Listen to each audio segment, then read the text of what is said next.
Just a reminder, board members, staff, guests, and members of the public are reminded that the full authority board committee meeting is being recorded and will be posted to the authority's website along with the official written minutes.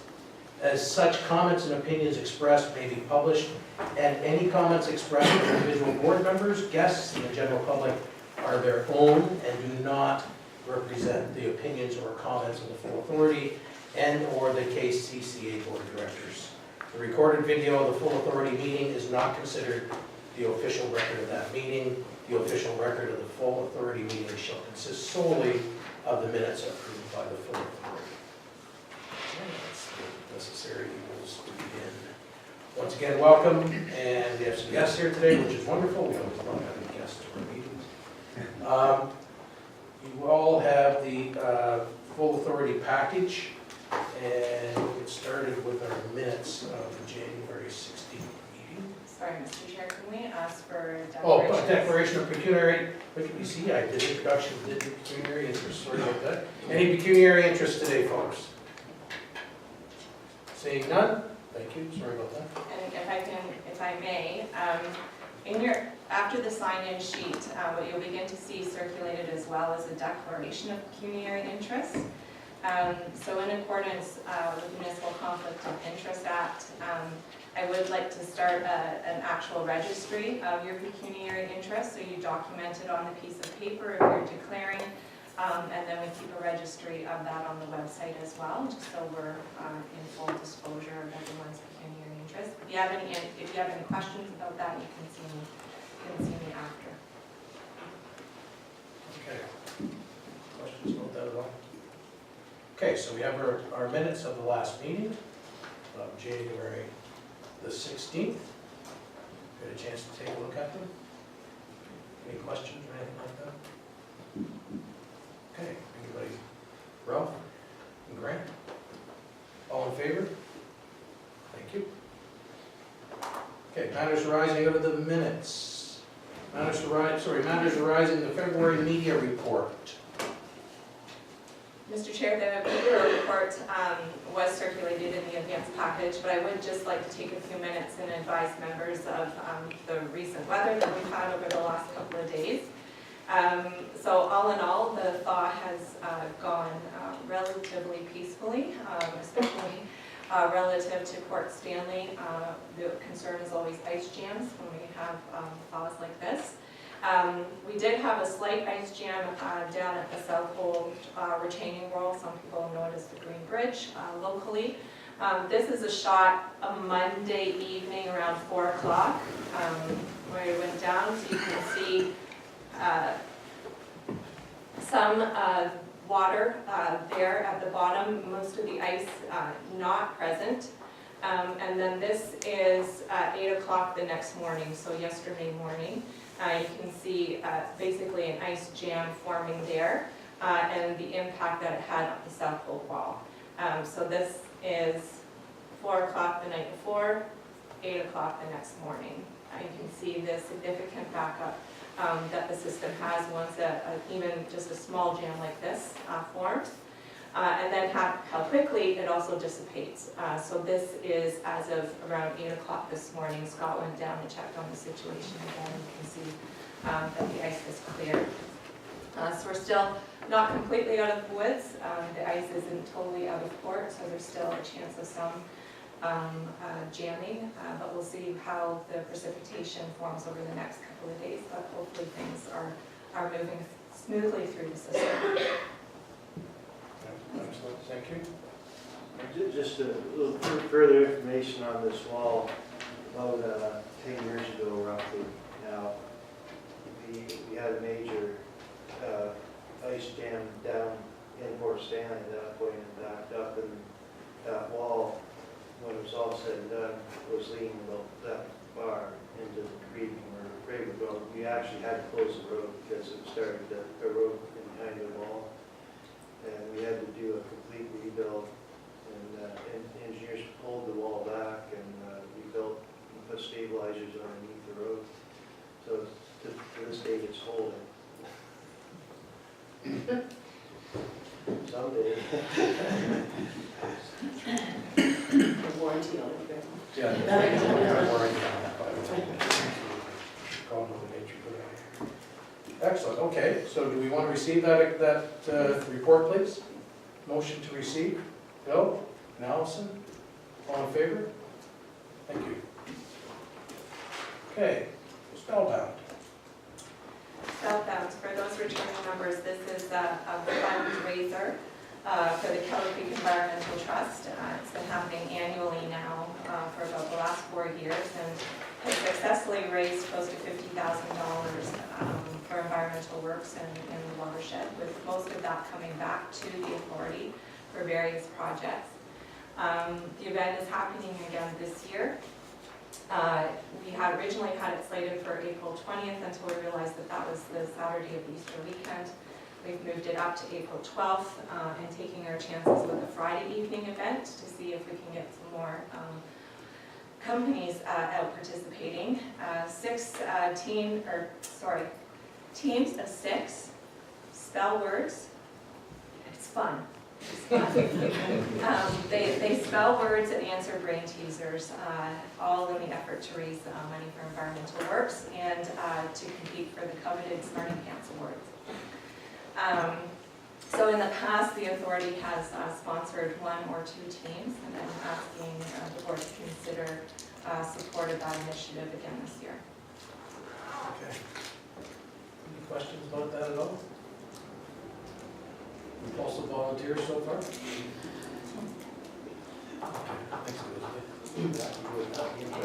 If I could have a motion to support at least 2 teams, that would be Okay. great. We have a motion to support 2 teams for spellbound. Bill? Grant, thank you. Any questions, comments? Okay, vote, all in favor? Thank you. Okay, correspondence. Correspondence was forwarded out in the advance package, just an update in terms of the annual general meeting invitations. I tried to get as many out in the advance package, but the list is our annual meetings coming up February 20th. Catfishes is Thursday, February 21st at the East Elgin Community Complex. Lower Thames is occurring on Thursday, the 21st as well. The Grands is February 22nd, followed Grands is in the morning on February 22nd, and Long Points is in the afternoon, February 22nd. If any of the board members are plan to attend any of those AGMs, if they could let me know, I can certainly respond on your behalf or just coordinate that we have representation at some of those meetings. I'll be at Lower Thames, I already know. Great. Do you want to hear from people one way or the other, or just, is it easier? It's easier if you just identify if you plan to attend any of those. I will be attending for sure Catfishes and Long Points. Any other questions about that? Okay, motion to receive the correspondence. Okay, Dennis, mover, Ralph, seconder, all in favor? Thank you, carried. Okay. Good stuff. Audited draft financial statements. Mr. Chair, just a brief overview before I hand it over to Grant Scott Enns, who was nice enough to come out and answer your questions and present on the audit today. The auditors were in the office throughout the week of January 21st to 26th. There were no correcting entries found, and if Kathleen was here today, I would certainly congratulate her on another successful audit in that regard. There was a positive year-end position of $155,000.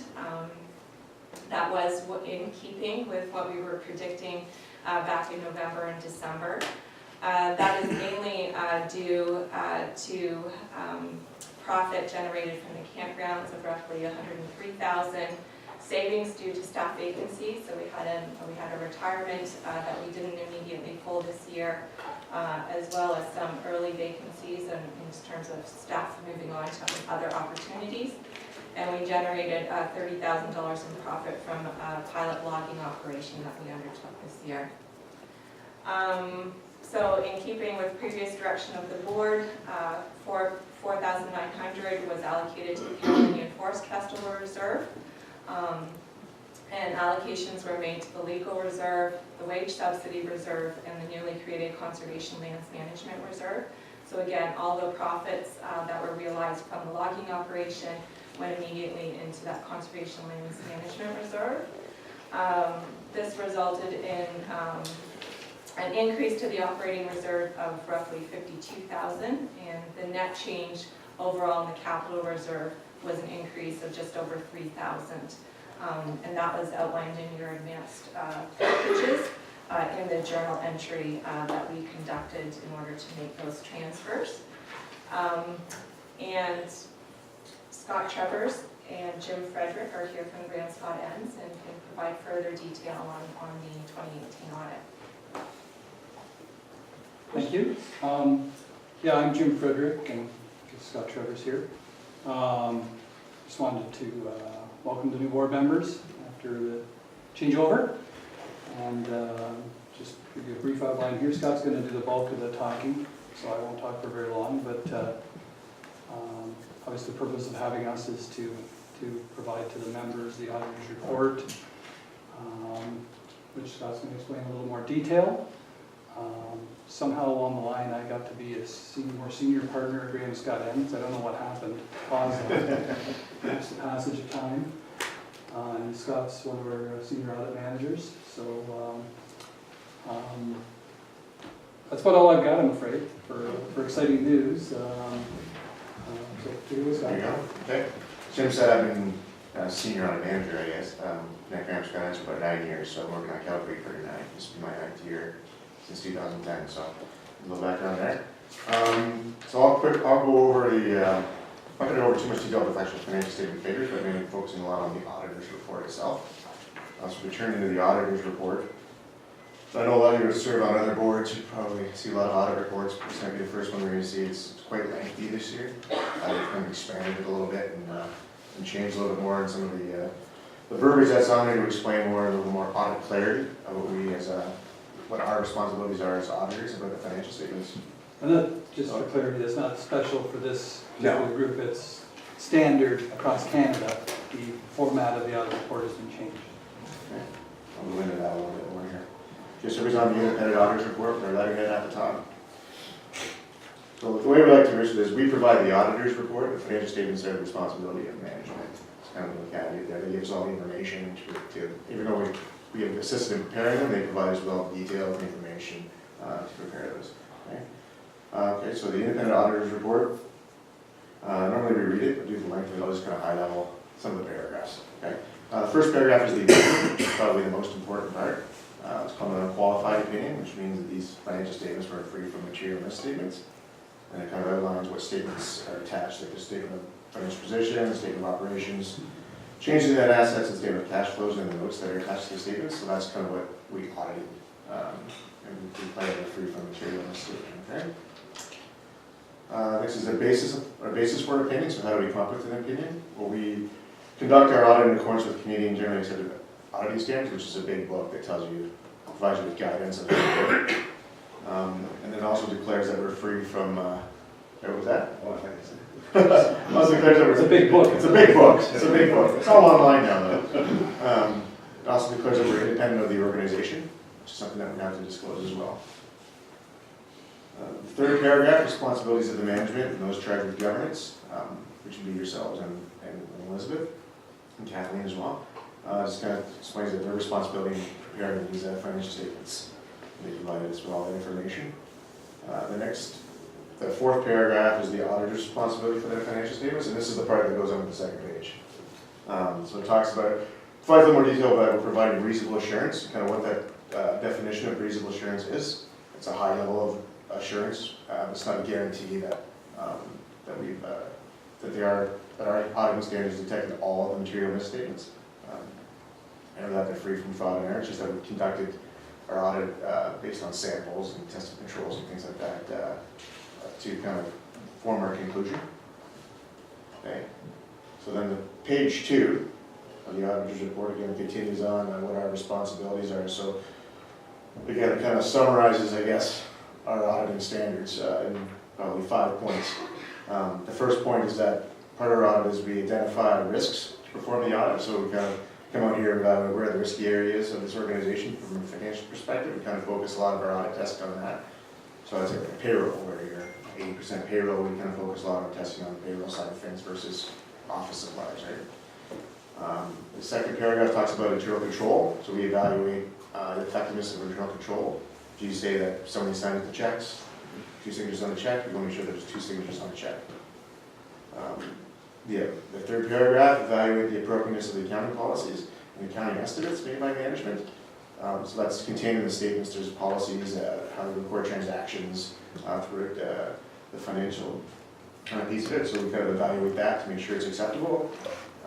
Fourth paragraph is going concern, which we evaluate based on evidence at the time whether we can continue on for the next year and foreseeable future.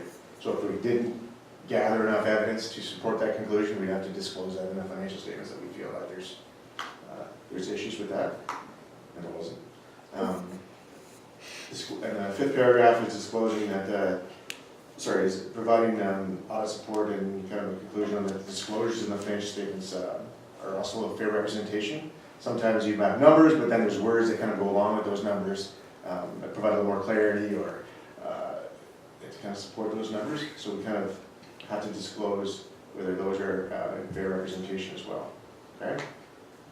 And then the last part is our signature at the bottom, and then if they're approved today, we'll have the date of February 6, 2019 in there. Okay. So any question on the auditor's report? I'm sure if you go to more board meetings, you'll have people explain that a little bit better than I did. Okay, that's the auditor's report. Statement of financial position.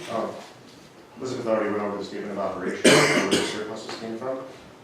Let's explain a bit about what the statement of financial position is and kind of high level what's in some of these numbers here. So the statement of financial position, obviously, as of December 31st, 2018, is what people owe us or we owe other entities, right? So assets and liabilities. So in our financial assets, we'll have our cash or short-term investments and receivables. Receivables are things like grants or donations, user fees. Our short-term investments are our high interest savings account. You'll notice some of these are noted to different notes as we go down. We won't flip to those as I'm talking about them, but we'll talk about them a little bit more when we get to that page. Kind of provides a little more clarity on what's in those numbers. So total financial assets, 1.2 million compared to almost 1.2 million the year before, so up $70,000. Liabilities, so our payables and our deferred revenues. So our payables are, I guess, wages or owners, any sort of accruals that we had for services before the end of the year. Deferred revenue, and that numbers are like campground deposits or stewardship funding that hasn't been spent in capital funding. So if somebody gives us a specific donation or a specific grant for an asset, we kind of bring a little bit of that money into revenue every year as we amortize our asset. Okay? So that's up quite a bit from the year before. Mainly due to the campground deposits, which is explained in note 9. So net financial assets, $755,000 compared to $697,000 the year before. Non-financial assets, so things that are more tangible, like prepaid inventory, and our tangible capital assets. So they went up about $100,000 from the year before, which is where we added $220,000, then we amortize $120,000 of that, which is like a systematic kind of charging a cost of that capital asset year over year to our operations. So if you take a building or something, it's 40 years, if you take a dam, it's probably the same thing. So each bucket of asset we kind of assign a life to and kind of systematically bring in a chunk of that every year. Okay, so accumulated surplus at the bottom, 3.7 to 3.5. So that's just $156,000 change from the year before, which was our surplus at the end of the year. So that's going to be noted in note 10. That's where we have all of our reserves, or transfers to reserves that Elizabeth was talking a little bit about. Okay? So one thing too, like Elizabeth, you commented there was no changes from the numbers that were stated before. Let's like to say too, there's no unadjusted changes. Sometimes we identify things that management doesn't want to change or there's a disagreement with or something like that.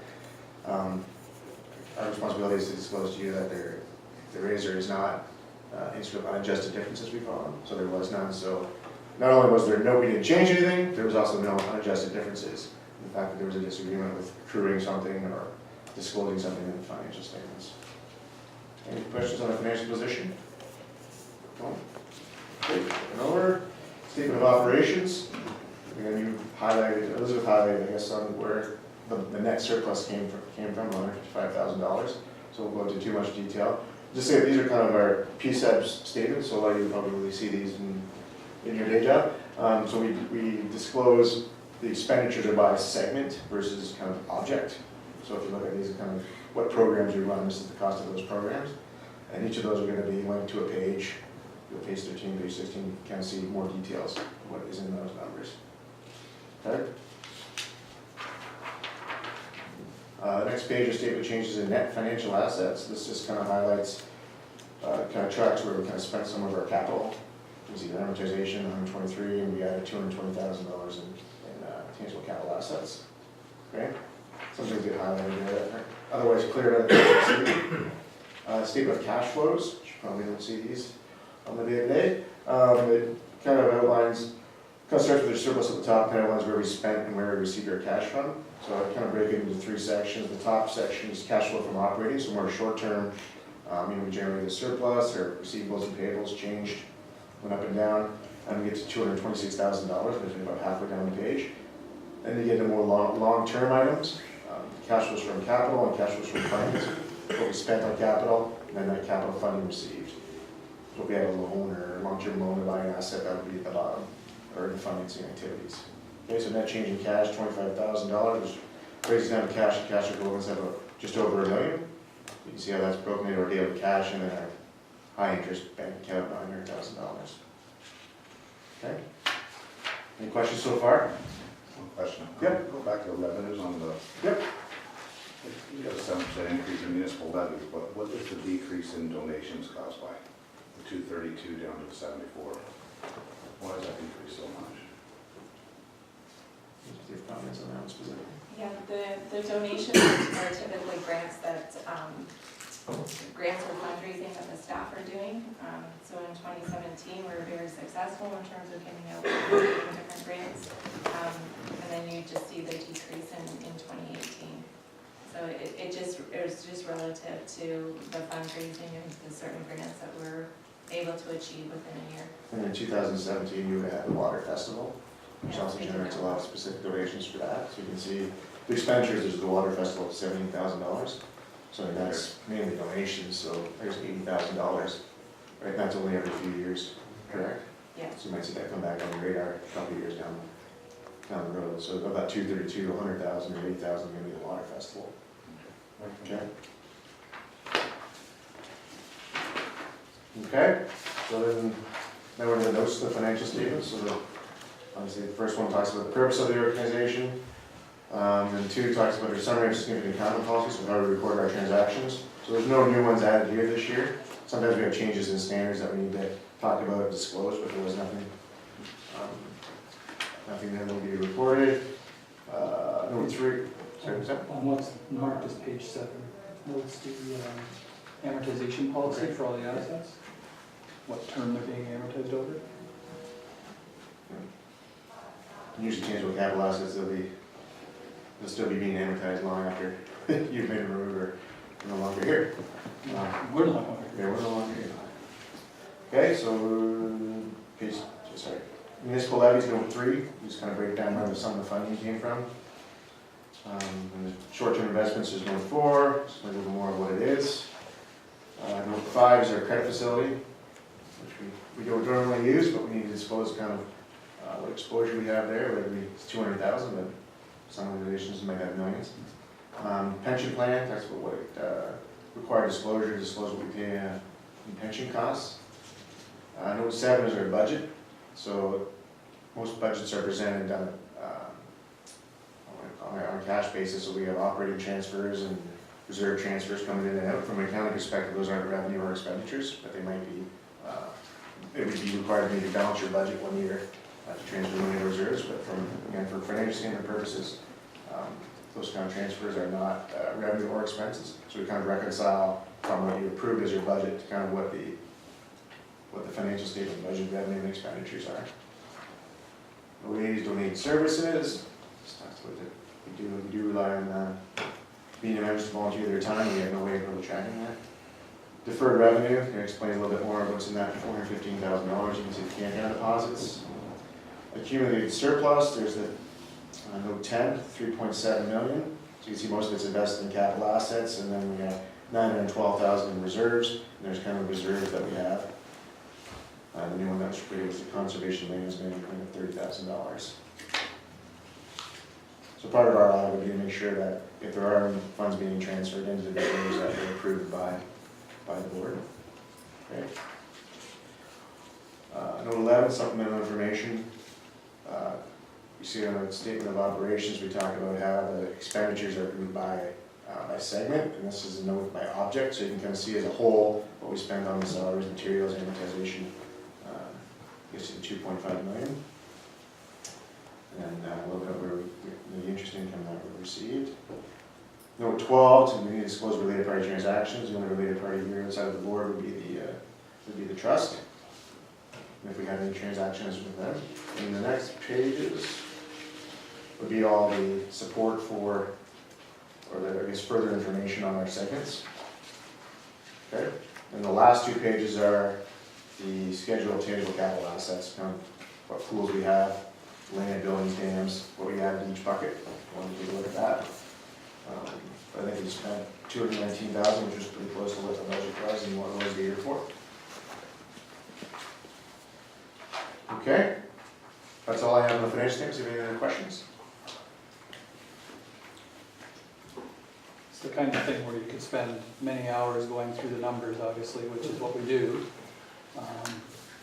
That's a very brief summary, obviously. We're assuming you had the statements in advance, so if there were any particular questions that caught your eye.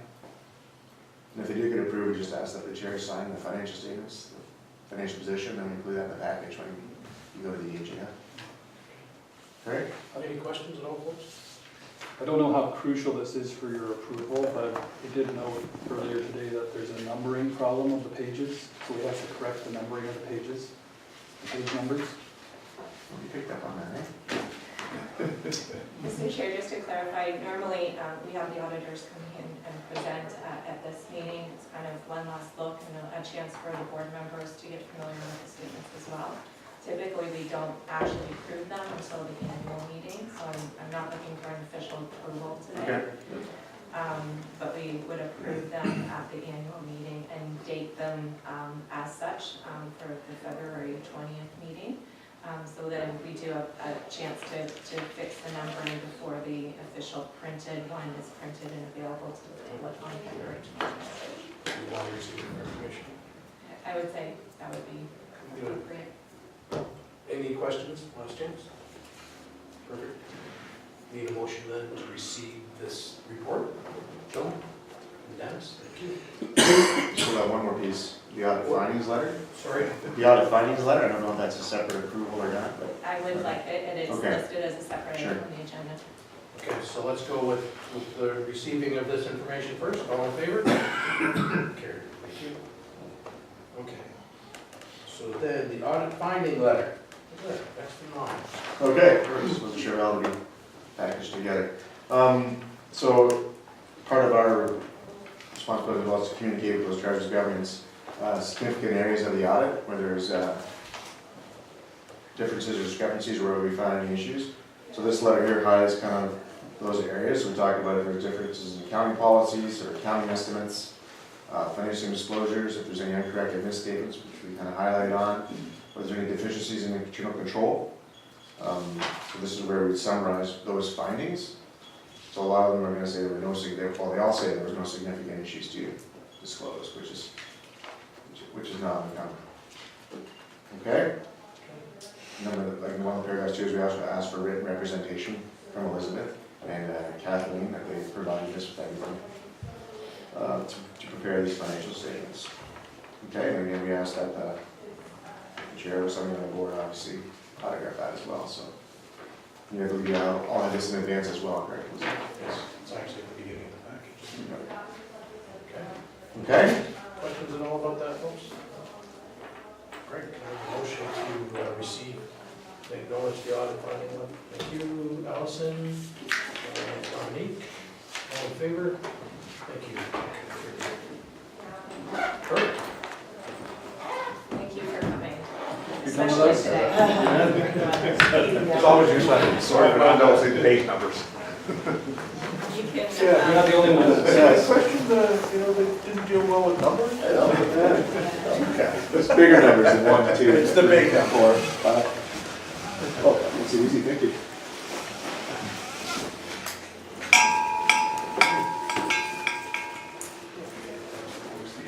Oh, we can go right over here. We bring a gong as you leave. I got one of those, yes. Thanks, John. Have a good day. Drive safe, safe drive home. Back to work, Back to work. back to work, darn.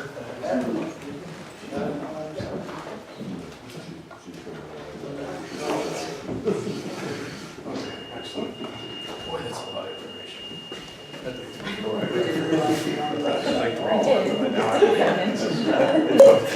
I know.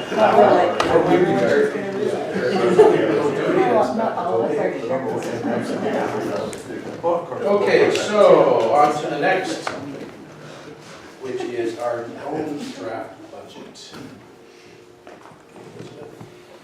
Thank you, Mr. Chair. Again, the draft budget in its entirety went out again in the advanced packages. I did ask that members submit any questions or concerns. I didn't receive any. Southwell did mention, and I think it was raised at the last meeting as well, they just wanted a little bit more background in terms of the GIS IT position, and so I'm prepared to offer that as well today, and it was put out in the advanced package as well. Staff have prepared basically that the valuation of that position in terms of benefits for the authority is roughly $195,500. And that's a very conservative estimate. Again, as mentioned in the report, we didn't look at some of the snowballing effects of having that position at the authority. And just one other thing to mention in terms of the final numbers that went out in the advanced package. This is your first chance to see the budget in relation to the 2018 actuals. And as those come in for staff as well, it's their last chance to kind of run those numbers and make any final adjustments that they feel are warranted based on 2018 actuals. So there's some slight, very slight changes to some line items just to adjust for 2018 actuals, which resulted in a decrease to what was being brought over by the reserve. So the January 16th budget went out with $260,000 coming from reserves, and today's draft is down to $121,261. But what I wanted to concentrate on today's presentation was just providing members with that comfort level in terms of the valuation of the GIS position. And again, just because of the weather conditions, Cliff was unable to attend today. So I'll do my very best to do his position justice for him in his absence. But to pull apart some of the things that were mentioned in the advanced package, one of the key components the position offers the Idaho Authority is IT support. So that's system administration, server and workstation support. So as I mentioned at the last meeting, typically that had been handled by other positions at the existing positions in the authority, trying to take that under the umbrella of their normal work duties, to varying success over the years. We did receive a large amount of support through source water protection and guidance by the Grand River Conservation Authority in terms of setting us up with a server and internet back in 2005 to 2006. And as source protection has moved into a steady state, as I was mentioning earlier in training, the financial support for that has decreased, as well as the staff support that we were gaining from Grand River. In terms of IT support as well, you'll see in the advanced package just the ability to handle MFIPA searches over the last couple of years on staff. So being able to do that without having to call in an outside consultant, as well as website management and oversight as well. We no longer need an outside service handling that for us. Mapping analysis has been a big component of this position over the last couple of years. The original investment of the UAV equipment was listed as $96,000, and the UA services roughly per year relative to $10,000, and that's allowing us to take a better look and monitoring of our own properties and as well as the watershed as a whole in terms of weed infestations. This position is going to be key in terms of looking at invasive species and identifying invasive species efficiently throughout the watershed as we introduce that invasive species position over the next year. Image processing of aerials, again, I think it was mentioned in the advanced report that this would be of interest, especially to some of our member municipalities, as Cliff has the ability to kind of mesh all of those aerial photos that the municipalities gain into a meaningful product moving forward. And that's certainly something that we're willing to work with member municipalities on moving forward.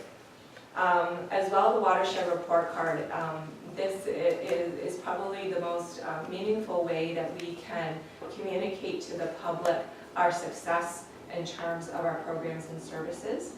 And this position is integral into building the success of that document as a communication device, both back to our member municipalities and the community, in the terms of it's taking all of this raw data that we're constantly collecting at the authority and making sure that we're collecting in an efficient manner, as well as a manner that we can transpose it into meaningful maps and meaningful analysis. And we can't be doing that internally without the assistance of this position, or certainly it would be an added cost to the authority to get an outside consultant to do that for us. Applications has been a huge increase in terms of the authority's capacity over the last couple of years with the GIS IT support that we have in terms of database and information. Again, taking that raw data, making sure it's not just being stored in Excel sheets, that it's actually manageable. We're developing management databases for our capital assets, which means we're better tracking our capital assets and our life expectancies on those capital assets. Hazard trees, I think I mentioned at the meeting last time, as well as best management practices. And really specifically in terms of being a better service to the community is the online applications that we've been able to develop with Cliff's internal support. So online seasonal camper applications, seasonal job applications, timesheets is something he's working on right now. And then the last area of expertise is something that's continues to evolve, and that's his surveying capabilities, so abilities to do topographical math and bathymetric surveying. So specifically for the dam hazard classification potential study that the engineers are recommending being done at the Dale Dam this year, we're looking at upwards of $20,000 that we're saving there because we can do some of that analysis internally. So again, that all added up to about $195,000 in terms of value to the authority. But as mentioned in the advance report, I'm not putting a dollar value to come into some of the soft costs or the other costs that are hard to quantify in terms of a number value. But it's just cost savings, less, what did I put there? Less downtime, and paperless, and efficiencies. Less downtime refers to the fact that it used to be if we were bringing on a new staff person on, or even seasonal staff or contract staff, we had to call the outside contractor, set up the user troubleshoot any problems that we were having with the computer. Internally, Cliff does that all for us now. Whether we're having a problem with the campground computers, the internet access, that's all handled internally and fixed much more efficiently, and so that means we have more time to do our core duties, as well as the major positions on the authority are doing the core duties rather than getting bogged down into IT support, which translates to cost savings. And paperless environment, I'm a big believer in doing, setting an example. And I think we can be doing more of that at the authority in terms of moving to a paperless environment. So that's where these web applications are coming to light, and that's a huge cost savings in terms of being able to do that without outside consulting help, which all translates back to internal efficiencies and a more efficient way of operating for the public as well. So other than that, again, the budget is as presented to you last time. Cliff is kind of like the help desk. He is, Yeah. although he will tell you to reboot as your first, as your first option. He is He Bill. will tell you that. Okay. Sorry, just another thing, so that in terms of next steps, the annual general meeting is scheduled February 20th, it's 9:30 a.m., so just note that 9:30 start at St. Thomas Public Library. We're looking at approving the financial statements, approving the levy, and the budget approval. The budget and levy approval is a weighted vote, and you vote, a vote by proxy is not permitted, and the vote will be recorded. And that is explained, outlined in your orientation manual, or if you have any questions, I can certainly go over that as well. Excellent, okay. Any questions at all? I think we've had ample opportunity to take a look at it. Dominic? Mr. Chair, so thank you for all the additional information, very detailed in support of that position, so that's really appreciated, and a lot of work went into that. And so I know a big part of the levy increase has to do with that position, and I'm still a little bit concerned about the 7% in light of what, we are partners to municipalities. Municipalities are facing decreases in provincial transfers, and so I'm trying to see if there's a way to show an alignment, to show that we're partners, we feel your pain, and we're not going to, do a levy that would be beyond your means or beyond what you're trying to do within your own municipality. So that led me to have a closer look at the reserves.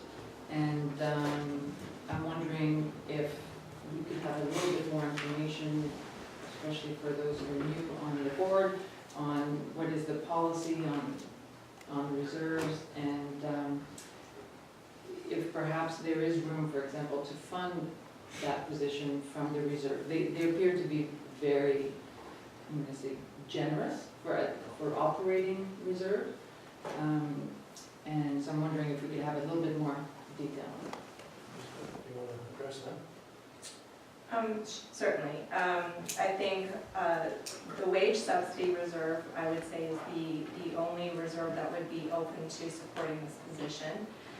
You will note that the municipal levy doesn't entirely support the position, that it is responsible for raising at least $25,000 to support its own position.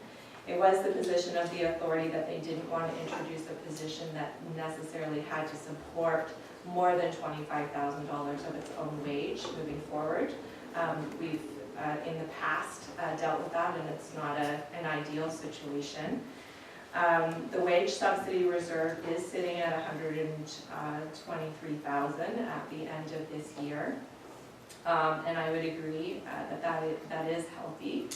But again, we're introducing the invasive species position that reserve is supporting, as well as the stewardship position is still not 100% supported by municipal levy. And so that reserve was set up with the idea that in those years where those positions are not successful in terms of raising the portion of their salary that they're required to do to support themselves, that reserve is established there to help in those lean years. So you'll see that in terms of a budgeted transfer from that, it's currently sitting at 123, and we're looking at bringing over 36,000 in this year alone. I thought that was a comfortable level for me in terms of 4-year budgeting and not wanting positions at the authority dependent on fundraising themselves. And so I don't want to completely deplete that year, as well as I don't think it's conducive to count on a reserve long-term in terms of sustainability. I hear your concern about the 7%. I would note that, again, in terms of support, almost half of the levy is going towards that position this year. And so if we look at it without that, you're probably in keeping with about that 3%, 3.5% levy increase just to support the authority itself outside of that position. And then in terms of the overall reserve position, it did have a significant increase this year in terms of the $30,000 for the conservation lands reserve. And the legal reserve is probably higher than it has been in past years, just based on legal concerns that we have at this time and not wanting to impact the municipal levy in that regard. The stewardship reserve is specifically there for stewardship projects, so that's not something that can support staff salaries. And similarly with the watershed rehabilitation reserve, that was established for commitments that we have in terms of our tree planting program. So any year where we have a high level of mortality in terms of our tree planting, we want the integrity of our tree planting program to be in place, and so those reserves are there for replants, and those are contractual obligations in terms of our Ontario Power Generation contract as well. So in terms of the reserves, I would say yes, they are healthy, and I think moving forward, there's some reserves that we can look at in terms of project-orientated projects moving forward in the next 4 years, but in terms of sustaining operating, like core operating, I don't think that there's any more room in the reserves at this point.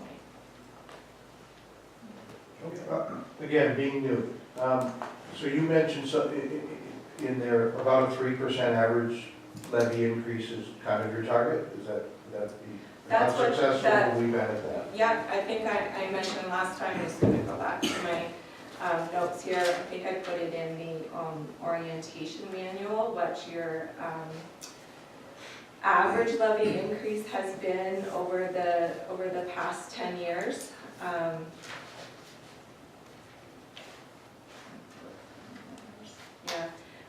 So the average levy increase since 2010 has been 3.97%, and that's in taking account the last 3 years where it was significantly higher as we phased in this position. In 2010, we did have a 0% levy increase, and that was basically achieved. I was off on mat leave, no one replaced that mat leave. We didn't replace, I think, 2 other mat leaves, and we got rid of 1 full-time position to accomplish a 0% increase. And the pain of that, like while we accomplished that, the ability to recover from that was seen in subsequent years. I'm So not I do, suggesting 0 is yeah. correct at all, No. anyway. But I just note that, so that the years following that, we were looking at 4%, 2.5%, 3%, 2.5%, 3%. It's just these last 3 years we went up to 6% and 7%. My goal is ultimately over the next 4 years, I think that we can target the 2 to 3% again.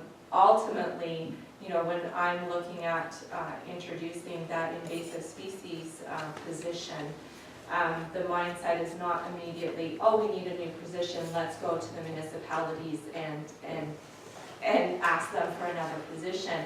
My goal, and the staff are probably tired of hearing this, is no cost, low cost initiatives wherever we can, and the ability to fundraise and build up our own capacity. And I think you'll see that in the campgrounds. Right now, the majority of the revenue coming from the campgrounds is going right back into our infrastructure. I would like to get to a point where that revenue I can count on to put back into operating once I get my capital to a point where it's good, and we're almost there. Good plan. We're almost there. I'm just saying the same thing as Dominique. Yeah. Not that what we're doing is incorrect, it's because I don't know is why I'm asking the questions. But I need to be able to go back to my stakeholders in my council and say, there is a plan to keep it near here over subsequent years. And this is a higher than average year, we know why, it's a new position coming on, and that's what it is. And I think if you take a look at what we're doing, it's an investment in the organization, right? You No take a doubt. look at getting almost $200,000 worth of value, No right, doubt. for that money. So it is a good investment, something that is long-term. And you take a look at organizations that are based in the world of technology, and you need to have someone, just that portion alone. And I will further note that I am having current discussions with some of the neighboring cities about that shared services. So we've built this capacity in terms of GIS, UID technology here at the authority. I think I mentioned it before. I need some extra, maybe engineering support, maybe hydrology support, but I'm not going to you to ask for that. But is there shared services back and forth? Because I know that Long Point has that expertise. Can we cross-share those expertise? Yes.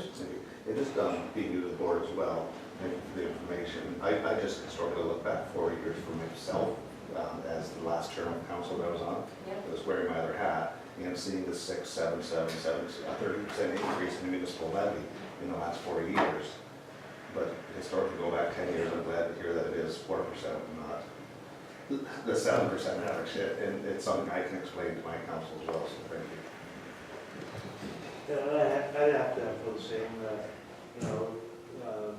we're all looking at OMPF and we're, the uncertainty there, and it's a struggle for municipalities, and I hope that we're able to get it back down to 2%.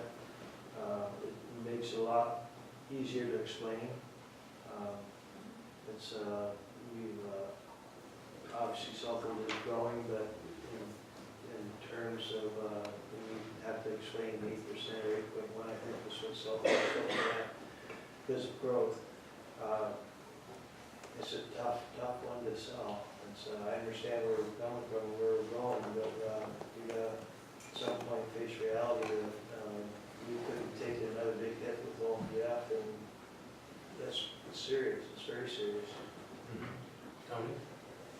So Chair, so I understand then it wouldn't be possible to fund the position itself, but are there any other programs that are funded by the levy where, that have some reserves that then could contribute to decreasing the levy as well? So not without targeting the position, but the rest of the levy is being funded, and would this not be a good time, now that we're facing some difficult times, to go into the reserves, which that's something that could be looked at? I don't believe so. The source protection programs reserve is probably the only. The stewardship reserve is stewardship program is not funded by municipal levy. The watershed rehabilitation reserve is the tree planting reserve. That's contractual for replanting, not for current planting program. The campground reserve is campground funds. That was set up for operating, years where we have poor weather and we're not making ends meet.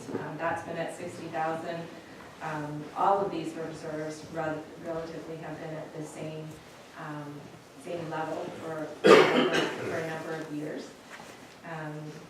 The Carolinian Forest Festival Reserve, again, that's for the Carolinian Forest Festival Committee. That's really not Kettle Creek money. The operating reserve, there's $5,000 there. Community Forest Reserve, that's been set up through donations from the public to have tree plantings in the Memorial for Forest. And the Dan Patterson Reserve, again, I guess there's $5,000, $4,500 there that you can bring over. Typically, that's been for maintenance of the log cabin, those types of items down at Dan Patterson if needed. And again, the Conservation Lands Reserve was set up to continue management of our forests moving forward.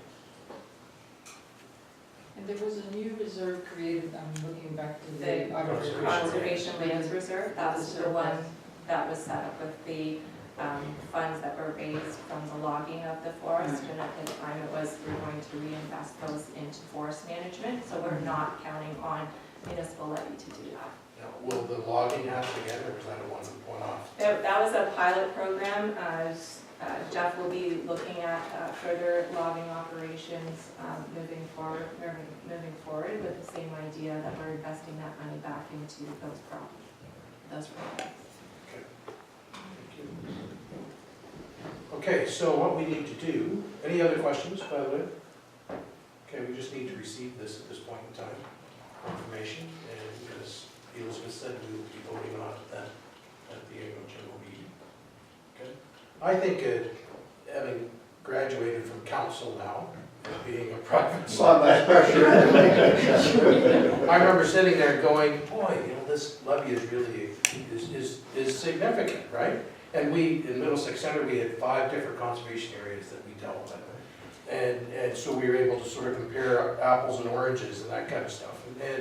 And it isn't really until you get involved directly into the conservation authorities that you realize the significant responsibilities that we have as an authority that people just assume when they just, they look after the parks, they plant a few trees. And I think we need to be careful that we don't run ourselves too short. And I've always sort of been a person who sees a person like Cliff's position as being a real investment in the future. And the fact that between now and, we don't know what's gonna happen in 5 years. And so, if we pass the budget at this point, at this level, and then we go out and we talk to the people that we serve on the councils, and we say, whether it's Elizabeth, or whether it's Elizabeth and I, or Joe and I, or whatever, or you and, and we answer their questions so that they understand. I know last year we did the conservation area report card.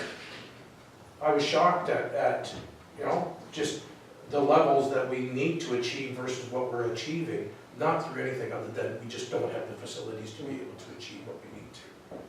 So I think it's important that we have people like this GIS person, and at the same time, not run ourselves short in those other areas. Creating a new reserve fund, that's really important, and put the money back where we got it from. Okay, Tony? I would just add to that, we need to keep an eye on mandated and non-mandated. Right, oh, absolutely. Because I agree, there are a lot of benefits, but when times are tough, there are things that we have to say, are we actually mandated to do certain things? And that's where the questions come from the public who contribute to this and say, okay, but is that your goal? Are there other ways? Are there other agencies, for example, who could be doing that work? And so we just have to be willing to ask and look closely at what we're doing and what we must do versus what we want to do. Sometimes are tough, sometimes you have to divide that line. I think the other thing is consistency as well, right? And that's what Joe was talking about. I think, that people can know that, Kettle Creek, they're pretty reasonable in what they ask for. This is sort of a blip, but it's not something that's going to be, sustained for a long period of time.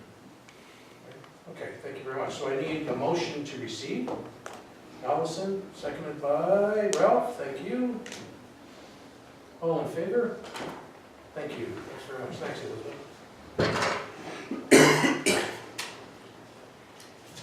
Okay, so now we're up to our policy guideline on section 28 hearing procedures. Who's taking the lead in that one?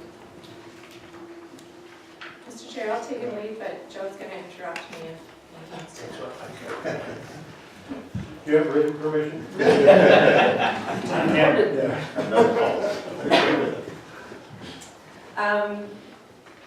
This is your first chance to look at a proposed section 28 hearing procedures guideline.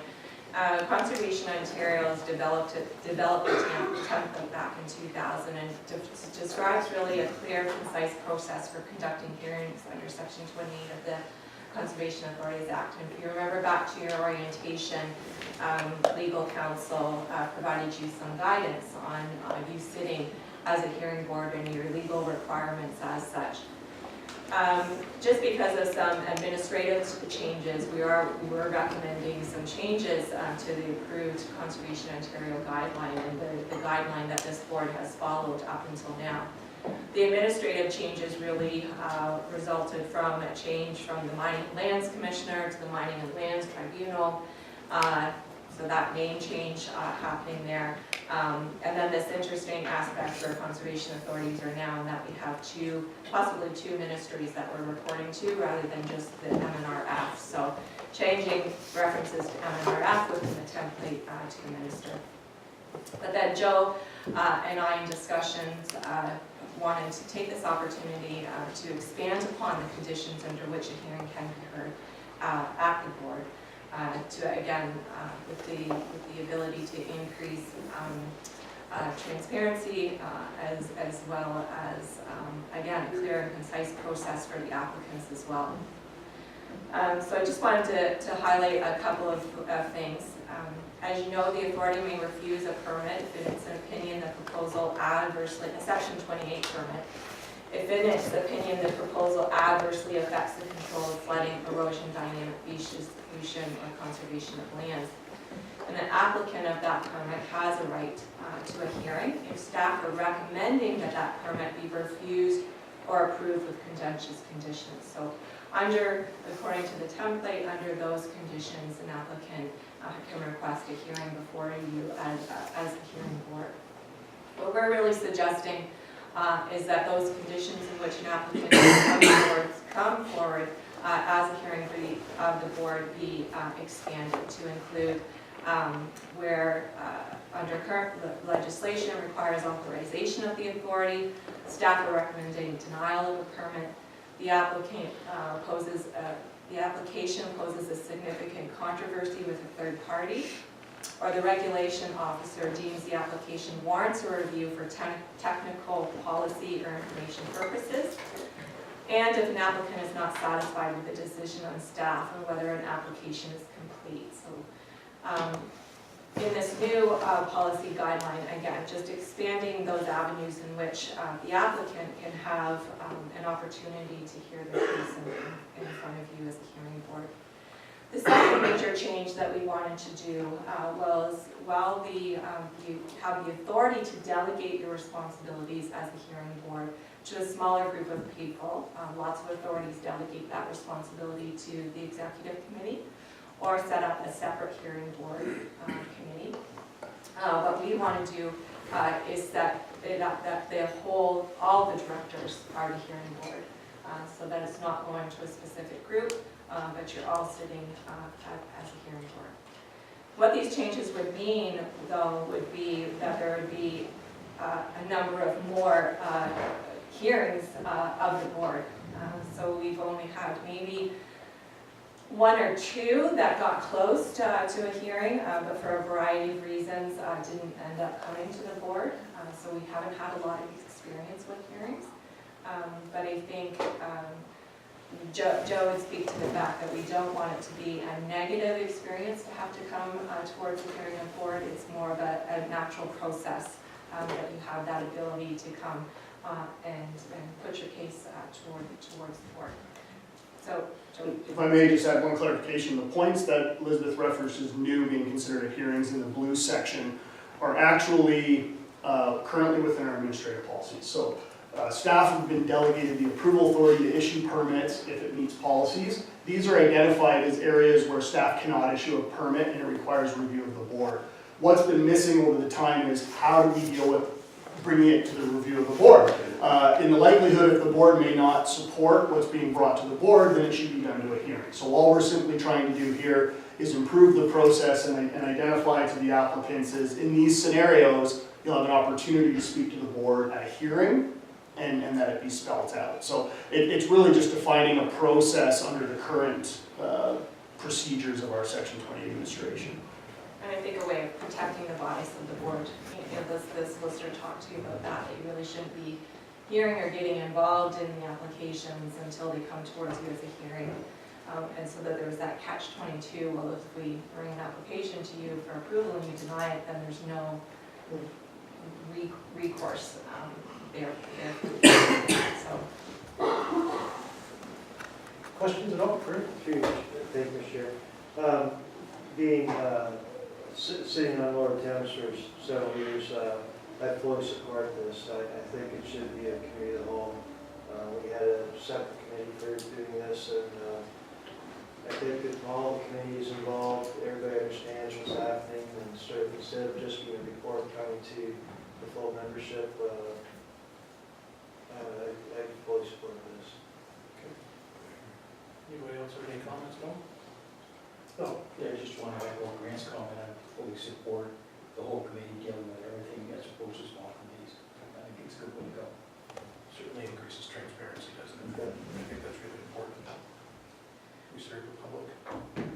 But on that point though, Elizabeth, just it's rare still that this committee, the board would be sitting as this committee. In the last 5 years, how many of these meetings would have been held? In terms of staff recommending denial, we were close to one scheduled meeting, Right. and it was withdrawn and canceled. Looking at the new procedures, I would anticipate, probably less than 5 in terms of requiring review of the board. I'd rather it be the group as a whole, but if it's every week, then we'll have to look at it again. And I think And so just for clarification, we're not setting up, separate hearings. No, it would be, It would handle be, that. we would have a hearing before we would sit as the full authority.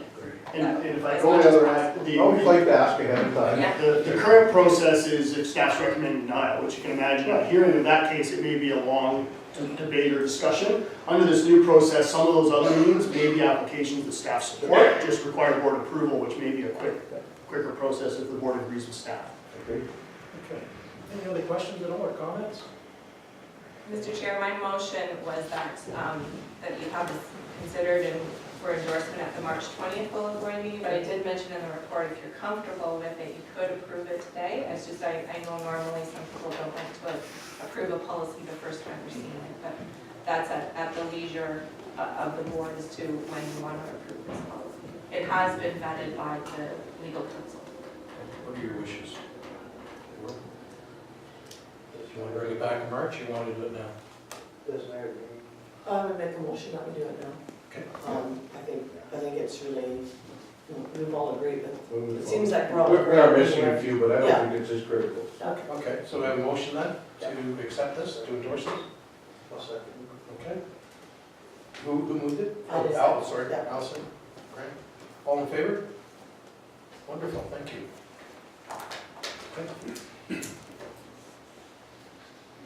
Okay, planning and regulations activity report. Thank you, Mr. Chair. There's just a small handful of planning applications and maybe 4 or 5 permits that were issued. They were circulated in your advanced package. I have nothing necessarily to highlight unless there's questions of the board. We're just looking for receipt of knowledge of those approvals and permits being issued. Okay, any questions at all? Okay, motion to receive? That from Dennis, from Bill? All in favor? Thank you, carried. Okay, it's time now for the closed session. So, I'll give a motion to move into closed session. Joe and Dominique? All in favor? Thank you. Okay, so let's just take a look here. So we need a motion to accept the minutes of the in-camera session of January. Joe and Dennis, thank you. And then another motion for staff to proceed on the direction of the board. Okay, so Grant and Bill, all in favor, all in favor of the first motion? Thank you. All in favor of the second motion? Thank you. Assumptions are made, that should Exercise programs. There you go, excellent. Okay. Upcoming meetings. So just as mentioned, we have the annual meeting coming up February 20th. Please note the start time, 9:30, the location, St. Thomas Public Library, have your invitation. And then the next full authority meeting will be March 16th, 2019. Is that the right date? Saturday. That's a Saturday. You don't want to come in on a Well, I'm Saturday? gonna be out in the middle of the Gulf of Mexico, I think, at that point. Doing conservation work. Looking for dolphins. The whole meeting where you are. March 20th is the next full authority. I'll be missing. Okay. Oh, you're gonna be out in the Gulf of Mexico? Close, very close. It could very well be. Yeah, we'll be missing too. Okay. Jason? So we have two Yeah. members? For March 20th, Yes.